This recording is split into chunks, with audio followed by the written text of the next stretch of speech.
Assalamualaikum, selamat datang di channel Rahmat Project. Semoga kalian terhibur dan menambah pemberitahuan. Gak usah lama-lama, langsung saja ke intronya. Penunjukan Nagita Slavina menjadi Duta PON XX Papua belum lama membuat komedian Arya Kriting memberikan kritik.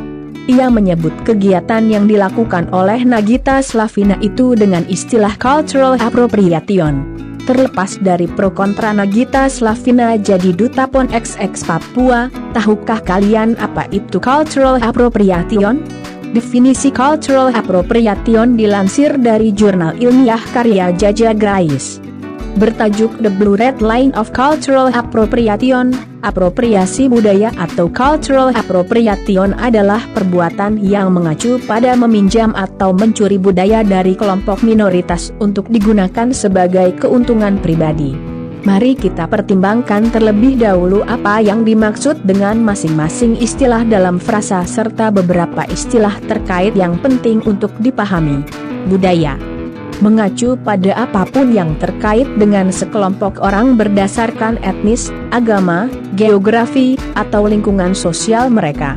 Ini mungkin termasuk keyakinan, tradisi, bahasa, objek, ide, perilaku, adat istiadat, nilai-nilai, atau institusi. Paling sering, budaya dianggap sebagai milik kelompok etnis tertentu. Appropriation mengacu pada mengambil sesuatu yang bukan milik Anda dan paling sering mengacu pada pertukaran yang terjadi ketika kelompok dominan mengambil atau meminjam sesuatu dari kelompok minoritas yang secara historis telah dieksploitasi atau ditindas.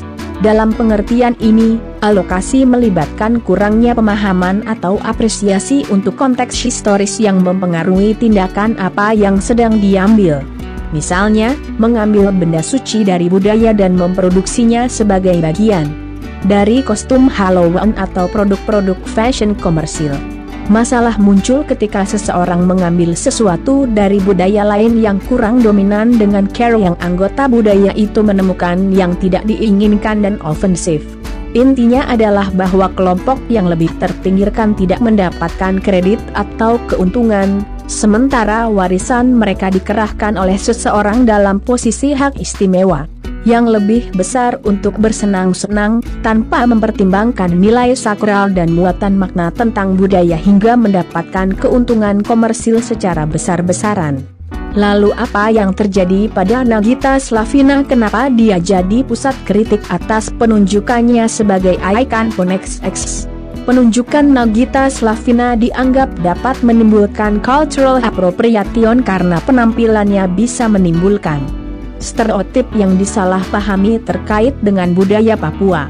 Sementara itu, pada saat yang sama, Nagita Slavina dan panitia pun mendapatkan keuntungan komersial dari hal tersebut.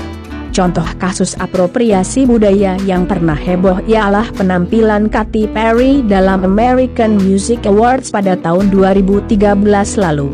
Dirinya sempat dikecam oleh pegiat budaya lantaran membawakan lagu Uncon ditonali menggunakan set bertemaga isha Jepang penari yang memutar-mutar payung dekoratif mereka. Penampilan tersebut dinilai menstereotipkan wanita Asia. Terlebih para penarinya kebanyakan berkulit putih dengan bedak wajah dan riasan mata agar terlihat seperti orang Asia. Itulah kronologi hingga pro kontra Nagita Slavina ditunjuk sebagai Duta PON XX dan anggapan kemunculan cultural appropriation budaya dari penunjukan tersebut. Sekarang kalian sudah paham apa itu cultural appropriation?